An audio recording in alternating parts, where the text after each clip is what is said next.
اعوذ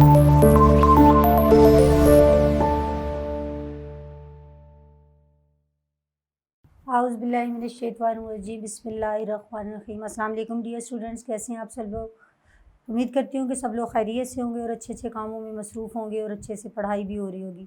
dear students, class ہشتم کے بچوں کے اردو کا سبق نمبر 2 نظم نعت جو ہے، جس کے شاہد ہیں بہزاد لکھنوی، ہم لوگ اس نظم کو آج انشاءاللہ سٹارٹ کرتے ہیں، نظم نعت کو۔ تو ڈیئر اسٹوڈنٹس، آپ میرے ساتھ جڑے رہیے گا۔ پیج نمبر آپ لوگ کھول لیں، پیج نمبر ہے ہمارے پاس 10۔ تو اس سبق کو شروع کرنے سے پہلے میں بتا دوں کہ جب بھی کسی سبق کی تشریح کرنی ہو، آپ نے تشریح کے علاوہ آپ نے اس کے آپ مفہوم سمجھنا چاہتے ہیں، اس کا خلاصہ، مرکزی خیال، اس کے لیے آپ کو مشکل الفاظ کے معنی کا جاننا بہت ضروری ہے، تب جا کے آپ ان سب کاموں کو کر پائیں گے۔ تو سب سے پہلے آپ دیکھیں کہ کچھ الفاظ اوپر دیے ہوئے ہیں، بہت سارے الفاظ اردو کے ہم لوگ غلط ادا کرتے ہیں، ان کو درست لفظ کے ساتھ ادا کر رہے ہیں، اوپر اس کے ساتھ میں اس کے معنی بھی بتاؤں گی۔ اور سب سے پہلا جو میں کام کرواؤں گی، ان الفاظ کے معنی میں پوری نظم کے لکھواؤں گی، اس کے بعد تشریح، پھر مرکزی خیال، پھر خلاصہ کی طرف آئیں گے ہم لوگ۔ تو ڈیئر اسٹوڈنٹ، سب سے پہلے دیکھیں، یہ لیکچر نمبر 1 ہے اس سبق کا۔ سب سے پہلے ہم لوگ الفاظ کو درست لفظ کے ساتھ ادا کرتے ہیں۔ درمان، درمان ہوتا ہے کسی مشکل کا حل کرنے والا، کسی مرض کا علاج کرنے والا، درمان۔ اس کے بعد ہے عرفان، عرفان ہوتا ہے پہچان یا شناخت کرنے والا۔ فضا، فضا ہوتی ہے کشادہ جگہ، کھلی جگہ، دوسرے لفظوں میں زمین اور آسمان کے درمیان کی جو جگہ ہے اس کو ہم لوگ فضا کہتے ہیں، فضا۔ تابش، چمک، روشنی، نور۔ عقیدہ، ایمان اور یقین۔ لفظ میں نے لکھے ڈیئر اسٹوڈنٹس، درست لفظ کے ساتھ ہم نے ادا کیا۔ اس کے بعد پہلے آپ الفاظ معنی لکھیں، آپ انڈر لائن کر کے الفاظ کو لکھتے جائیں گے۔ درد، دکھ، درد کا ہے دکھ۔ اس کے بعد ہے درمان، علاج یا مشکل کا حل۔ اس کے بعد ہے خالق، پیدا کرنے والا، خالق پیدا کرنے والا۔ عرفان، پہچان، عرفان پہچان۔ اس کے بعد آگے دیکھیں، خاک، مٹی یا فنا ہو جانا۔ در اقدس، پاک جگہ، در اقدس، بہت پاک جگہ یا مقام۔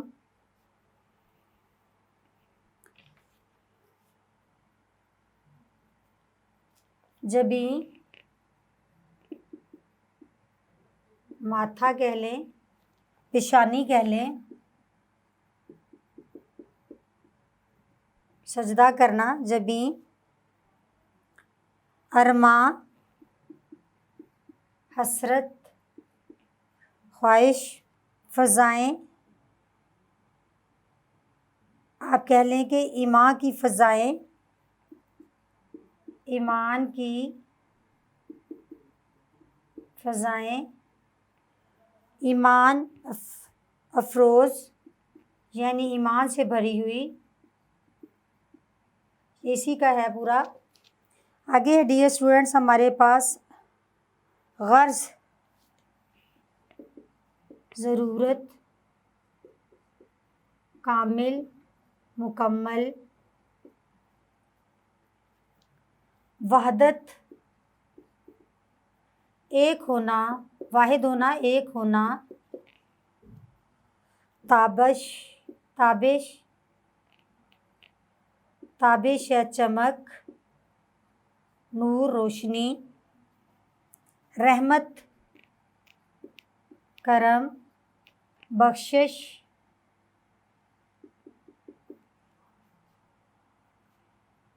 مغفرت، مغفرت۔ اس کے بعد ہے آگے ڈیئر اسٹوڈنٹس عقیدہ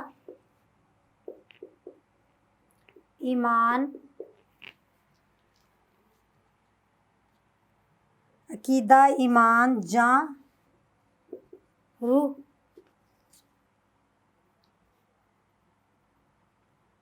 پھر جاتے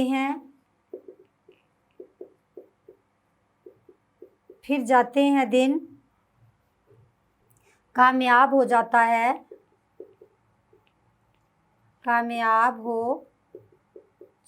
ہے بے جان بے روح۔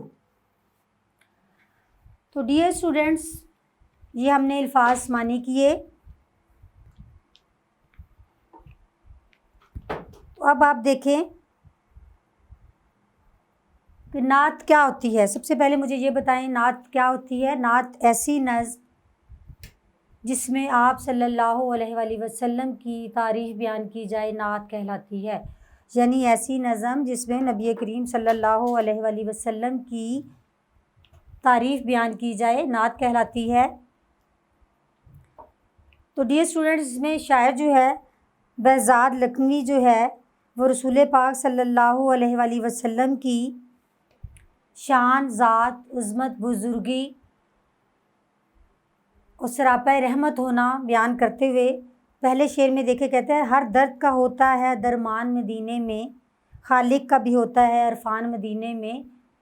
مدینے کو ایک اعلیٰ مقام اور رتبہ دیتے ہوئے شاعر اس شعر میں کہتا ہے کہ یہ رتبہ جو ہے یعنی ہر درد کا، ہر دکھ کا علاج اور خالق کی قربت، اللہ تعالیٰ کی قربت، معرفت اور پہچان ہونا، اللہ تعالیٰ کی پہچان ہو جانا، انسان کو اللہ تعالیٰ کی پہچان ہو جانا، مدینے میں جا کر اس کو بہت وسعت ملتی ہے اور صحیح نکھار آتا ہے۔ اور یہ سب کچھ کس وجہ سے ہے؟ آپ صلی اللہ علیہ وآلہ وسلم کے دن و رات کا وہاں گزارنا، وہاں اپنی زندگی کا گزارنا اور ایک اچھے معاشرے کے قیام کے ساتھ اسلام کی تعلیمات اور اللہ کے پیغامات کو پہنچانا۔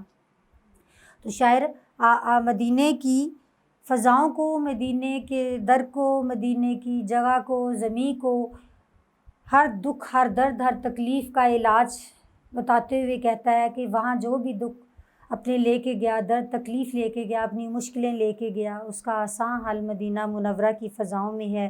اور سب سے بڑھ کے ہمیں خالق اپنے رب تعالیٰ کی صحیح جو معرفت ہے، اللہ تعالیٰ جو سارے جہاں کو پیدا کرنے والا ہے، اس کی صحیح پہچان ہمیں مدینہ منورہ کی فضاؤں میں جا کر ہوتی ہے، کیونکہ نبی کریم صلی اللہ علیہ وآلہ وسلم نے وہاں بڑے اچھے طریقے سے اللہ تعالیٰ کی وحدانیت کے ساتھ ساتھ اپنی سیرت کو ہمارے لیے عملی نمونہ بنایا۔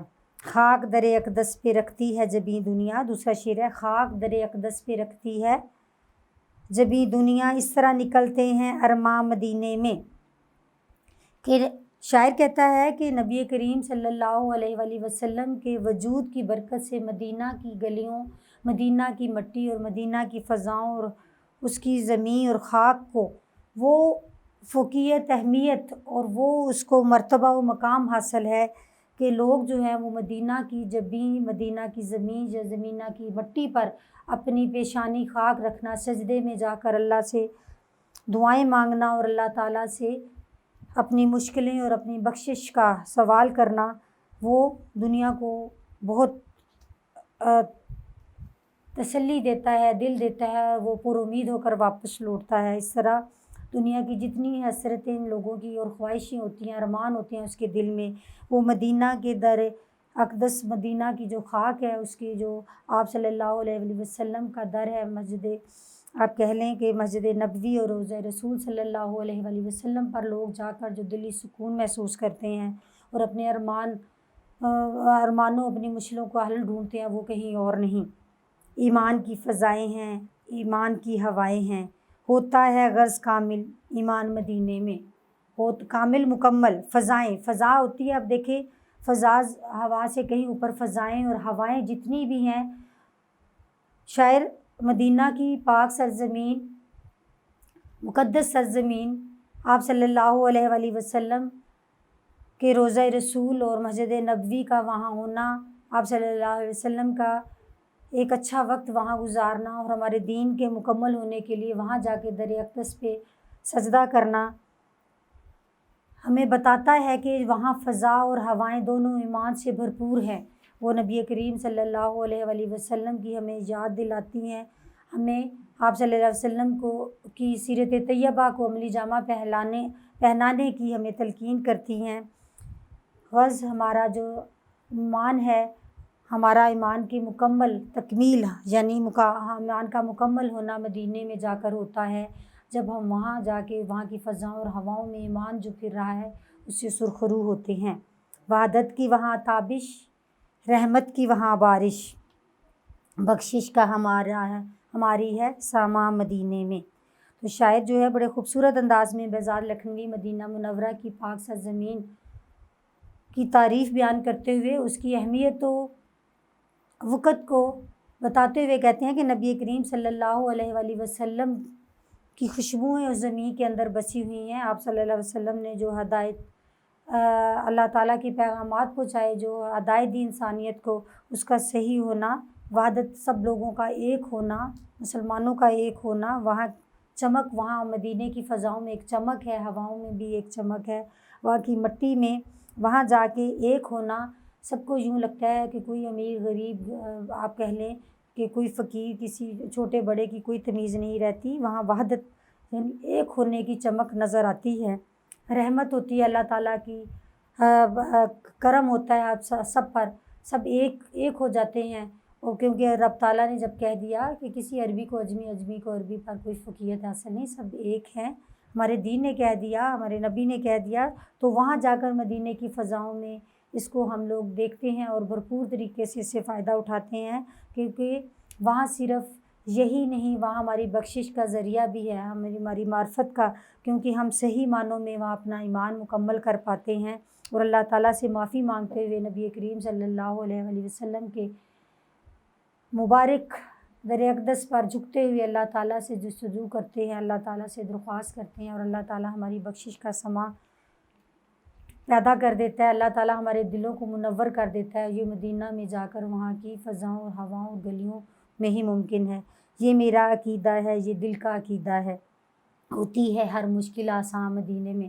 شاعر بہزاد لکھنوی جو ہے اسی مدینے کی فضاؤں، ہواؤں، مٹی، وہاں کی ایک ایک چیز کو در اقدس سے تشبیہ دیتے ہوئے، مدینے کو در اقدس سے تشبیہ دیتے ہوئے کہتا ہے کہ کسی بھی انسان کی کوئی مشکل، پریشانی، مصیبت، تکلیف، بے سکونی جو ہے وہ مدینے کی فضاؤں میں جا کر، مدینے میں جا کر وہ ٹھیک ہو جاتی ہے۔ یہ صرف میرا عقیدہ ہی نہیں، میرا دل بھی مانتا ہے، اور میرا دل جو وہاں جا کے پرسکون ہوتا ہے اور میری ہر مشکل آسان ہوتی ہے، تو وہ ہر مومن کے دل میں یہی بات ہے کہ ہم لوگ جب مسجد نبوی، ہم لوگ روضہ رسول پر حاضری دیتے ہیں، مدینہ کی فضاؤں میں جاتے ہیں، تو ہماری ہر مشکل کا حل ہمیں مل جاتا ہے۔ پھر جاتے ہیں دن اس کے، مل جاتی ہے جہاں اس کو، جاتا ہے اگر کوئی بے جان مدینے میں۔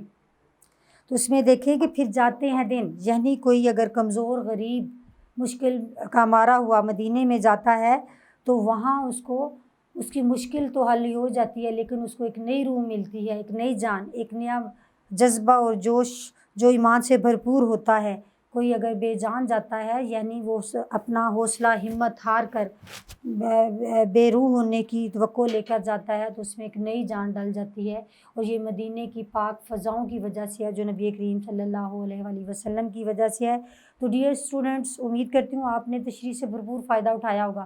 آپ کو کہنے کا مقصد یہ ہے کہ میں ایک ایک شعر کی تشریح نہیں لکھوں گی۔ کس لیے نہیں لکھوں گی ڈیئر اسٹوڈنٹس؟ آپ بڑی کلاسز میں جا رہے ہیں، ماشاءاللہ سے 8th کلاس میں ہیں، تو آپ کو لکیر کا فقیر بنانا مقصد نہیں، آپ معنی اور مفہوم کو دیکھیں اور اس کو لے کر، الحمدللہ مسلمان گھرانے سے تعلق رکھتے ہیں آپ کو اس کو بہت اچھے الفاظ میں، جب آسان لفظ آپ کو مل جائیں گے، مشکل الفاظ کے معنی مل جائیں گے، مفہوم سمجھ آ جائے گی، ٹیچر کی تشریح کو سنیں، پھر اس کو اپنے الفاظ میں لکھیں، اپنے استاد کو دکھائیں، تو آئندہ آنے والی کلاسز میں بھی بہت مدد رہے گی۔ تو ڈیئر اسٹوڈنٹس، اب ہم اس کے سوالات کرتے ہیں کہ وحدت کی وہاں تابش اور رحمت کی وہاں بارش سے کیا مراد ہے؟ سوال دیکھ لیجیے۔ وحدت کی وہاں تابش سے مراد وہاں اللہ تعالیٰ کی وحدانیت کا نور چمکتا ہے، اللہ تعالیٰ کی وحدت کی وہاں تابش، یعنی اللہ تعالیٰ کی وحدانیت، اللہ تعالیٰ کی ایک ہونے کا وہاں نور چمکتا ہے۔ رحمت کی وہاں بارش سے مراد اللہ تعالیٰ کی رحمت کا نزول ہوتا ہے، اللہ تعالیٰ ہر وقت اپنی رحمت کا نزول مدینہ منورہ میں کرتے ہیں۔ تو ڈیئر اسٹوڈنٹس، اب آپ آ جائیں اس کے مرکزی خیال کی طرف۔ مرکزی خیال میں آپ کو بورڈ پہ لکھ دیتی ہوں۔ مرکزی خیال کیا ہوتا ہے ڈیئر اسٹوڈنٹس؟ غور سے سنیں، میں نے آپ کو پہلے سبق میں بھی بتایا تھا، کوئی تصور یا خیال جس کو شاید ذہن میں رکھ کے کوئی نظم لکھتا ہے اور اس نظم کا ہر ایک شعر، ہر ایک بات اس تصور و خیال سے جڑی ہوتی ہے، تو وہ اس کا مرکزی خیال ہوتا ہے۔ مرکزی خیال کیا ہوتا ہے؟ کوئی تصور یا خیال جس کو ذہن میں رکھ کے شاعر کیا کہتے ہیں؟ نظم لکھ رہا ہے، اور اس نظم کا ایک ایک شعر اس تصور و خیال سے جڑا ہوتا ہے، وہ اس کا مرکزی خیال ہوتا ہے۔ تو اس نظم کا مرکزی خیال نعت کا، آپ دیکھیں نعت مرکزی خیال، اب دیکھیں کہ شاعر جو ہے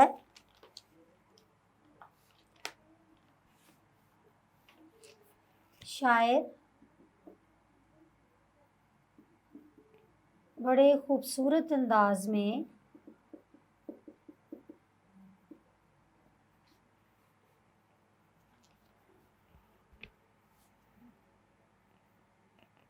مدینہ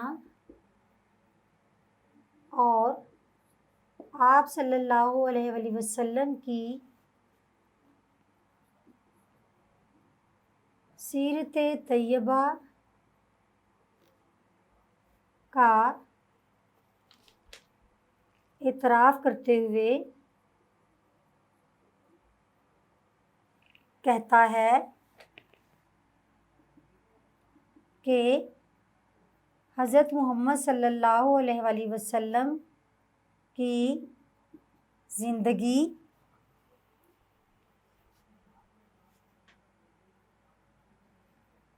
ہمارے لیے کامل نمونہ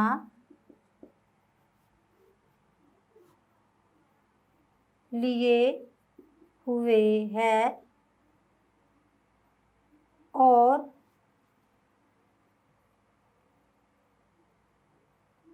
زندگی کی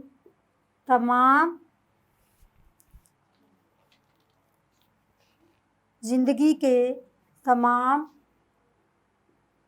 مشکلاتوں،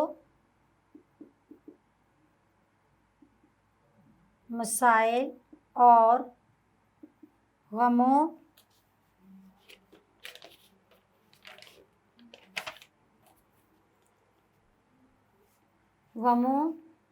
کا علاج اور ایمان کامل ہونا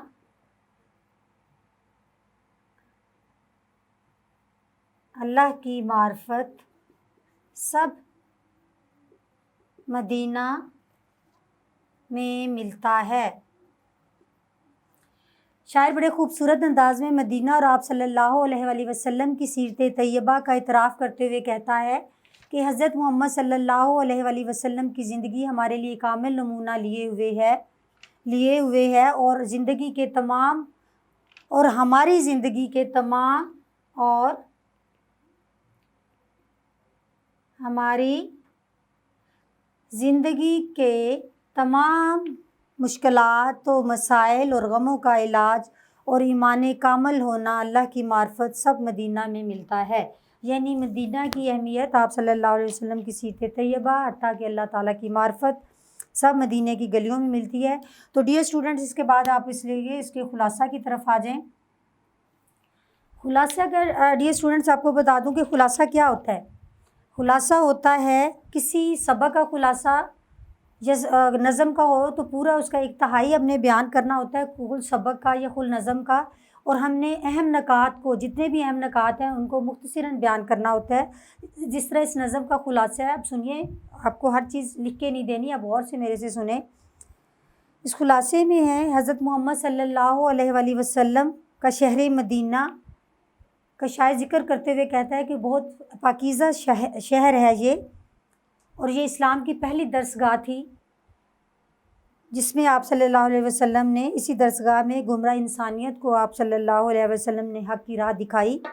آپ صلی اللہ علیہ وآلہ وسلم کی حیات طیبہ سے محبت، شفقت، علم و صداقت، دیانت داری کا عملی نمونہ مدینہ منورہ میں جا کر ہمیں بہت اچھے سے سمجھ آتا ہے۔ مدینہ منورہ میں آپ صلی اللہ علیہ وآلہ وسلم نے بہترین معاشرتی زندگی کے ساتھ ساتھ آخری جو ہماری زندگی ہے اس کے بھی درس دیے اور ہمیں کامیاب زندگی گزارنے کا سبق دیا۔ روضہ رسول پر جا کر جہاں ہر وقت 70,000 فرشتے جو ہیں وہ صبح و شام حاضر ہوتے ہیں، مدینہ میں بے سہارا اور دکھی لوگ جو ہیں دلوں کا سکون پاتے ہیں۔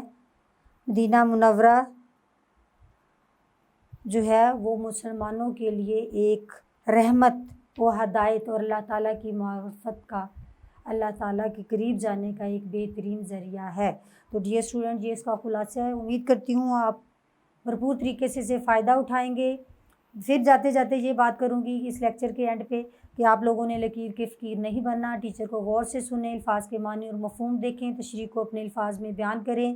ہیلپ لینی ہے تو اس کو میری دوبارہ دیکھیں تشریح والے الفاظ کو، پھر اپنے استاد کو چیک کروائیں۔ انشاءاللہ آپ کو بہت اچھا اس کا رسپانس ملے گا، ٹیچرز آپ سے خوش ہوں گے اور آپ اس قابل ہو جائیں گے کہ آئندہ آنے والی کلاسز میں آپ کو کسی طرح کی کوئی دقت کا سامنا نہ کرنا پڑے۔ تو جڑے رہیے گا میرے ساتھ، انشاءاللہ ملتے ہیں اگلے لیسن میں۔ Thank you so much.